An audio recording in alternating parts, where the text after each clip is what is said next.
எல்லா cinema people இன்னைக்கு வந்து அது எவ்வளவு வருஷம் 20 வருஷம் வாழ்ந்துட்டு விவாகரத்து ஏன்னு தெரியல. நான் ஒண்ணு மட்டும் சொல்றேன், உண்மையான புரிதல் இருக்கணும் கணவன் மனைவிக்குள்ள. ஈகோ இருக்கக்கூடாது, நீ பெருசா நான் பெருசா இருக்கக்கூடாது. புரிதல் இருக்கணும், அண்டர்ஸ்டாண்டிங் இருக்கணும், ஒருத்தருக்கு ஒருத்தர் விட்டு கொடுத்து வாழணும். அதான் வாழ்க்கை. நீ இன்னைக்கு இப்படியா நான் அப்படின்னா எப்படி அது குடும்பம் விளங்கும்?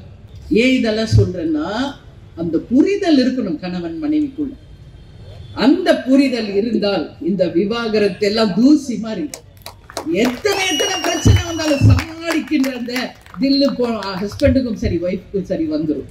அது இளைஞர்கள், பெண்கள், மாணவிகள் இதை என்னுடைய ஒரு அட்வைஸா நீங்க எடுத்துக்கணும்னு சொல்லி இந்த பொதுக்கூட்டத்தில் உங்ககிட்ட நான் சொல்றேன். அதுமாதிரி இன்னைக்கு ஈகோ இல்லாம நீங்க வாழுங்க. அந்த வாழ்க்கையை இனிமையானதை சொர்க்கமா இங்கே, அந்த சொர்க்கத்தை இங்கேயே நீங்க பார்க்கலாம். செத்த பிறகுதான் சொர்க்கம் பார்க்கணும்னு இல்லை. அந்த கணவன் மனைவிக்குள்ள அந்த புரிதல் இருந்தால் அந்த சொர்க்கம் இந்த பூமியிலேயே உங்க கண்ணுக்கு தெரியும்.